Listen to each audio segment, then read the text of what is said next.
Hello, hello, hello. Welcome back to another episode of the Blaque Falcon podcast or show or whatever you want to call it. We are here. We are still in here heavy. We are still rolling and moving and rolling. What's crack-a-lacking? What's happening? So, today's episode, we are going to talk about the Corleone Effect or Corleone Effect today, and this ties into my next project, or I should say one of my fresher, newer projects. This is to do with my new book that's actually coming out. I don't even know when it's coming out, but it's done. I finished it. It's currently being reviewed by a professional at the moment, just to make sure that it actually reads well. So this is actually a section of the book that I entered in there. It actually firstly transpired as a blog piece, which I will actually put, if I remember, which I should remember, is actually a blog you can actually read on the BF website. It's already there. I think I called it the illusion of control because that's what the chapter's called, and essentially I just expanded on that idea inside the book, and you'll see it. So essentially, the book itself, it's called Heath.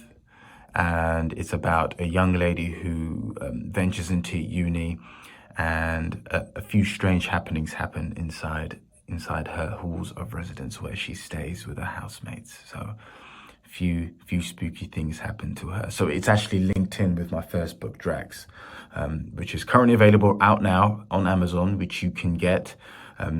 Go for it. It's out there. I've been talking about this ever since I actually started this. So it's all there, it's all available for you guys to read. So Heath isn't out yet at the time of this recording, but Drax is. So you can certainly go out to Amazon right now and purchase that. It's actually linked in with the first book, but not directly. It is and it isn't. It's a prequel and sequel to Drax. So I do suggest that you do read the first book before you get the next one. But anyway, back to the subject at hand. The Corleone Effect. If you've been living under a rock, or if you're not old enough, Corleone refers to the Corleone family, the Corleone crime family from the famous series of movies called The Godfather. And, well, a mafia movie, actually. It's a crime thriller, but I see it as something completely different. I don't just see it as a crime thriller. I see it as a drama. I see it as a beautiful piece of artwork that was made in the 70s. And one of the best novels I've ever read of all time, called The Godfather, which is what the film was actually based on. And actually, just a bit of movie trivia for you. The very talented man who wrote the Godfather novel actually wrote the screenplay for the Godfather movie. So yeah, when you read the book and then watch the movie, or you watch the movie then read the book, you realize how much of a quality piece of writing that book is. So it is an amazing book. Mario Puzo's The Godfather. Brilliant piece of work. And of course, the movie directed by Francis Ford Coppola. Excellent piece of work. So today's subject, we're talking about the Corleone Effect. The Corleone Effect essentially is, I tied it down about understanding the illusion of control, the illusion of you thinking you are where you think you are. So what I mean by that is I'm gonna try to explain this as clearly and as concise as possible. Sometimes with things like this, it's best just to read it and for you to absorb the information, because of course when you read things, whether it's on screen or on paper, you tend to see things a little bit differently. You tend to understand it. You are reading things from, when you read things, the voice that's actually reading the symbols, which we're going to jump into, you're interpreting them through your own eyes. When you read a sentence, when you read the newspaper, when you read a text message or anything that you see on your phone or on your screen or on your laptop, what you're actually doing is you're reading it through the voice that's actually inside of your head, the voice that you speak to every single day when you haven't got headphones in your ears, when you're not watching TV, when you're not typing things down and pressing send. But then when you receive a message, what's the voice that actually reads back to you? You see? So that's what I mean by the voice. So I start off by talking about the law of cause and effect, because like most of our grandparents or the previous generations before us, they were also very quick to tell us, where there's smoke, there's fire. So that's actually the way I see it, is actually being the law of cause and effect. See, that's how you create things for yourself in this life. That's how you move things around. You always have to create the cause, because the cause comes from your thinking. And when you think towards the things that you say that you want for yourself, even the things that you don't want for yourself, it always manifests into reality. It always comes in front of you. And that's actually a very important thing to talk about, because most of the time we like to complain. I don't like doing this. I don't like doing that. I don't like being part of this. I think I'm oppressed by some unseen hidden hand entity, or some secret society or whatever. Yeah, you can see it like that if you decide to, but ultimately it's actually coming down from yourself. The way you see things is how you are. The way you see yourself is how you are. The way you interpret things is the way it is for you. The way you see things is going to be different to the way I see things. But I make these videos just to kind of draw up that kind of fire inside of you, so that you can think for yourself, so that you can become the authority for yourself. I'm not your leader. That person over there ain't your leader, and the person sat next to you ain't your leader. The person who can ultimately lead you is yourself. And that's what I mean with these podcasts, with the fashion, with the clothes, with everything that I'm doing. I'm just ranting now. But everything that I've done is essentially to kind of inspire you and spark that inside of yourself. Because if you didn't have the potential to do that, you wouldn't be here listening to me right now. So essentially, the law of cause and effect is just that. It is about setting the paradigm, setting your own algorithm, and moving ahead with that, and being focused with that. The law of cause. Again, I've just tried to explain it as clearly as how I understand it. So that's how I see it. Moving on from that, fear. That's the thing that we tend to... That's where things can get complex. So again, I'm just going to explain things as clearly as I can here. Fear, of course, drums up some feelings of insecurity, some feelings of doubt, something that we're just unsure of, something that we just don't feel comfortable of. And because of that, we tend to create some sort of coping mechanism to deal with the fear, to deal with ourselves. People find all sorts of extreme ways to deal with it. They go into all kinds of delusions of grandeur. They create all sorts of idiosyncrasies within themselves for that. But what I'm saying is the most important thing for all of us as Falcons is to be aware of your fear. Be aware of the things that hold you back. The things that you think are holding you back, because ultimately only you are holding you back. And if you use children, work, your partner, whatever as an excuse, the rain, the dog, the country, the government, if you use these things as an excuse, they are the excuse for you. All right? Only you can really just set your own path and create this for yourself. So that's what I mean by fear. You have to, I'm not saying that you have to be fearless, because look, everyone's going to be scared, because fear is an emotion. Fear is something that all of us have. Dogs are scared, cats are scared, animals are scared. But the way people deal with it is different. But of course, as human beings, yeah, there's all sorts of complex reasons why we may be scared of this thing or scared of that thing.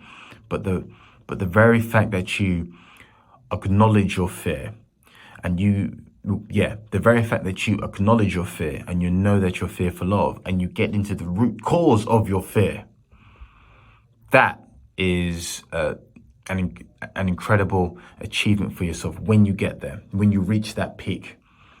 Then when you get there, then you can talk about using your fear, using your that feeling of uncertainty to push you. You use that as fuel. You end up using the fear.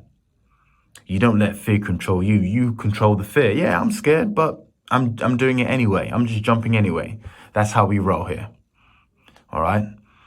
We're just flying in and swooping in for the target regardless. Yeah, it's dangerous. It's scary. So, of course, things happen. But, of course, you just got to just keep your mind focused on it. Keep your mind focused on what you desire for yourself. So that's all it is. So, of course, just delving deeper and deeper into the fear, you're seeking security. You want that normal piece of stability. You want, or what you think is stability, and getting that lovely paid job, which is normal. That's fine. You want a bit of stability. You want a bit of calmness. You want a bit of security, so to speak, a full sense of security if it can be taken from you anyway. But you want a full sense of security. You want a something that's predictable, because you don't like things just coming at to you out of nowhere and then you having to react and jump. You like the predictability, you know. I pick up this notepad. I know that if I let it go, it's going to fall down. That's cause and effect. All right. The cause was me lifting it up. The effect was me letting it go. And then the thing just falling it down. That's also gravity at the same time. But fear is the reason why you may do this or you may do that. It's the reason why you may not be jumping for that thing that you said that you want for yourself. You know, you may even have a need of approval. That's like one of the toughest things to acknowledge. So much so that you get so used to people giving you approval or validation of your own self that you can't really go anywhere except people giving you validation. That's really what governs the behaviors that you do every single day. So that is really what I mean by fear. I mean, this is a complex subject. I can go on for hours on this, but I'm just going to just throw this at you just for you guys to just think about it and run with it. Take it as you will. You can agree, disagree, argue amongst yourselves. I don't really mind. Just the very fact that you guys are here listening is more than enough for me, and that helps. So I really do appreciate that. So peace to you on that one. So the Corleone Effect, which is basically just the main body of all this, and you'll read this when you read the blog, if you read the blog, and when you do eventually read Heath, is essentially the outcome of the tragic hero. All right, Michael Corleone was the youngest son of Vito Corleone, who was the Godfather in the first movie, or at the beginning stages of the book.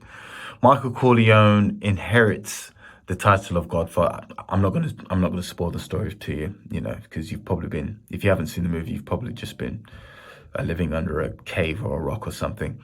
But essentially, Michael Corleone he ends up becoming the Godfather himself. He inherits the title from his father, and he ends up becoming the tragic hero. The tragic hero being that he ends up taking a role that, in my perspective, wasn't made for him.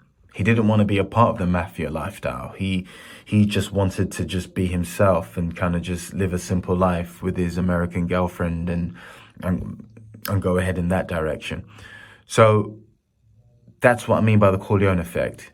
He was governed by the standards and the validation and the approval of people around him. And because of that, because he was living a false reality, because he was living something that wasn't natural to him, even though he may have felt it was destiny from taking over from his father in terms of based on his personality and how he moved, he eventually suffers because he's living a life that wasn't really made for him in the first place. His father didn't want him to be a part of that life. And it was clear. I mean, if you watch the movie, there's that famous scene with Marlon Brando and Al Pacino, them just talking about this. I didn't want this for you, Michael, he says. Michael Corleone, I didn't want this for you, Michael. You know, I wanted you to just become a senator and live a simple life. But Michael ends up taking over the family business, and he ends up suffering for it. He does what he can to get the Corleones to be legit, to do things the right way, but he keeps going left and right, and yeah, I'm not going to spoil it, but that's ultimately the point I'm making. That is the tragic hero. That is the Corleone Effect.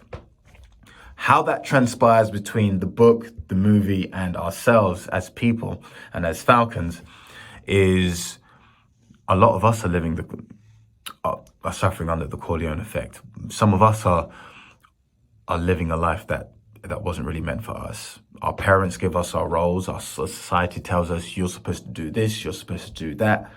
And we just go ahead with it and we just accept it because we don't know any better. But of course, as the old saying goes, if you don't know any better, you can't do any better. Well, we know better.